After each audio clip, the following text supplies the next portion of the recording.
Hey guys, it's 21 Maxwell here and welcome to another TEW video. We're on the road to WrestleMania 19. This time I'm aware of when Undertaker fought Triple H and when he fought Ric Flair at WrestleMania, so hopefully we should be back on track. But it's again just getting the storylines with a good bit of heat behind them to ensure Mania is the best pay-per-view possible, and tonight's Raw is in front of 13,018 in the Williams Arena in Minneapolis, Minnesota. Start off with a pre-show match that didn't have much heat and had terrible wrestling. The team of Trish Stratus and Jacqueline defeats Ivory and Luna Vachon by 45 when Trish Stratus defeated Ivory with a chick kick. Trish Stratus carried the match, of course. D plus 50. Best performance, of course, went to Trish Stratus here, but it was just to make sure we had the usual quota of attractive females on the show. Few negatives there. Declining physical ability, poor morale, and poor momentum. We start the show, Austin and Rock just building up, laying the SmackDown verbals to each other, building up for this match at WrestleMania. The Rock's doing we'll just say he's doing like a concert, calling Steve Austin a rock a jabroni. But it's just an angle here that really just gets the heat behind the storyline. Just both guys getting on each other's nerves to show how vital this match at WrestleMania is. Two icons of a generation, who is the main man. So at EP19, show off to a strong start, crowd hotter, and the storyline advancing and gaining heat. Next up, Eric Bischoff comes out and he just says The Rock's going to get a tune-up match. He's going to face Rhino tonight, so that got a B81. Bischoff up the crowd well, and the storyline advanced, losing a bit of heat because it's not quite Austin levels. Our first match of the night though was decent, and it saw William Regal defeat Test in 10:06 with the Regal stretch after blatantly cheating. B-72 here, decent opener, gets some momentum behind Regal, also gets Stacy Keibler on the show. But he got the crowd hotter, William Regal with a better performance, and improving performance skills, which just building him up with some more momentum in singles action for a change. We then had Terry backstage again, flirting with Randy Orton, so again, hyping up what is going on between Terry and Randy Orton, so I say C61. But because of this, Goldust has decided to freak out. He starts shouting at Randy Orton, going, why are you continually speaking with Terry? And then he decides to attack him before road agents and staff have to pull the two of them apart. So it's a C-55, and the Raw Legacy set storyline has continued, but lost a little bit of heat. Next up, we've got a promo.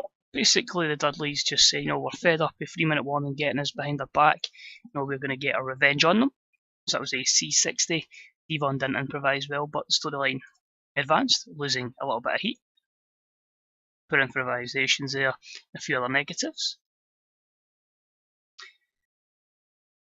This was just before a matchup for 3-minute warning. They took on the team of Spike and Tommy Dreamer, and they won in 6:49 when Rose defeated Dreamer by pinfall. Spike the weak link, again just making the team of 3-minute warning. Rose and Jamal looking strong, C60, better performances from them. Interesting that Spike and Dreamer had great chemistry, so that might be a future jobber tag team, but Dreamer with an improvement in performance skills.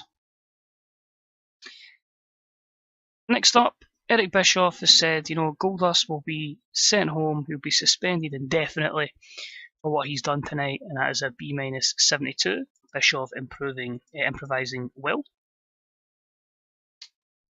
And next up, Mark Henry comes out and just a verbal beatdown of Kane, just continually stating that he is the main machine on this particular show. He's the most dominant wrestler, the most dominant force.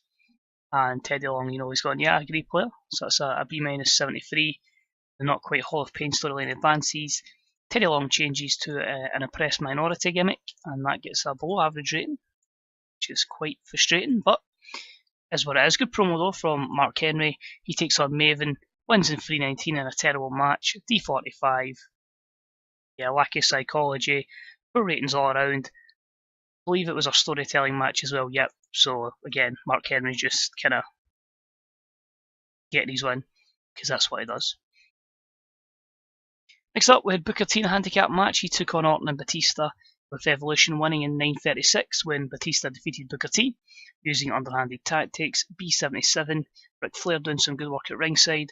Booker T the standout performer here, but matches against the likes of him will help the other two develop. And it continues the storyline, gaining a bit of heat there. Booker T improves in performance skills, which is good to see. A few negatives there, but as I say, work in progress for the Evolution members. We then had a superb matchup that saw Kane defeat Christian in 11:42 with a tombstone piledriver. B78, just really getting these two guys on the card. They've not had a lot going for them apart from Kane's feud with Mark Henry, but two good performances. Kane improving flying skills. Yeah, does its job for a fairly short match. Now up next was that matchup between The Rock and Rhino. Superb matchup saw the Great One defeat Rhino in 14:28 with the rock bottom.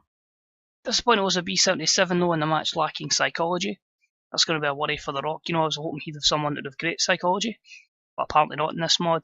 But he had a 96 performance to Rhino's 68. Of course, they had a little bit of a kind of feud back in the Invasion angle.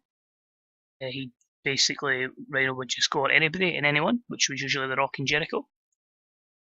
So negatives, low morale in the camp, psychology, so that could have possibly been a B+, but co-main event, it was what it was. Then after the matchup, Austin gets first up on The Rock, decides to beat the Great One up, so it's a B+ 85, just comes down, nails him with a stunner, leaving The Rock doing a flip over, like he used to sell the stunner, so the storyline advances between The Rock and Austin. Main event, we've got Triple H and Chris Jericho just cutting a promo on HBK and Steiner. Triple H has said Steiner's a joke, he's already beat him plenty of times. And Shawn Michaels, they took the title from him last year, and he might be Mr. WrestleMania, but he's going to show that he will be Mr. WrestleMania, and he is going to start the beatdown on HBK tonight. So A92, the cement and the legacy storyline advances, gaining heat. Triple H's performance was good. The main event, wow, main event actually flopped badly. An exceptional matchup. Shawn Michaels and Scott Steiner defeated Jericho and Triple H in 13:40 when Shawn Michaels defeated Triple H with the sweet chin music. Steiner the weak link with a 74 performance. Everyone else was in the 90s. This was a B-73. How have I booked it so badly? Steiner improving performance skills. Negatives just because it was a short match. And obviously low locker room morale, so maybe if this was a storyline attached to it, it would have been a B+. But overall, we still get the B81 rating thanks to the entertainment angles on the show, promos and attack angles, so I think we can get away with a lot of poor matches at times. It flatter to deceive because we do have such charismatic workers in this particular era. So overall, I'm still pretty happy with it. At the end of the day, increases popularity, gets some storylines along, and I think you've got a rough idea where we're going with most of WrestleMania. There's still a few things that are to be determined. Of course, everything is subject to change because of the amount of steroids that have been distributed, so let's check this. And it's just JTG signing for developmental, so that's not too bad then. He doesn't have any drug tests failures, so that's good to see, and he'll join OVW. Was going to bring Shad in as well, but apparently he's not in this. So cool, we won't see Crime Time unless we get a regenerated wrestler and a rename that guy. But overall, pretty good. 21.72 TV rating. Drug test was 5k. Regal, not Ric Flair's not like William Regal. What? Now there's Triple H. I thought Triple H and Regal were pals. Apparently not, but at the end of the day, cool. I'm still pushing William Regal, one of my favourites. Overall, decent show, puts us in a good position going into Mania. 3 weeks more of build. The pay-per-view is the last week of March, and as I say, hopefully it's about a real good show. So as always guys, any predictions how you think the main bouts will go? Of course, Triple H defends against Shawn Michaels.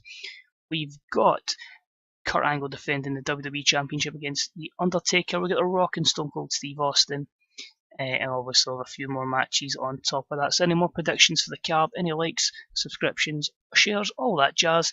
You can follow me on Twitter, you can tweet me as well at 21Maxwell, on Instagram at 21Maxwell as well. And yeah, there'll be a button popping up to help you sub if you haven't already in the playlist of all our previous episodes. But cheers for watching, please check out my other stuff, there's a lot more TEW stuff on the channel. And until next time, hopefully, I'll see you for SmackDown. Bye bye.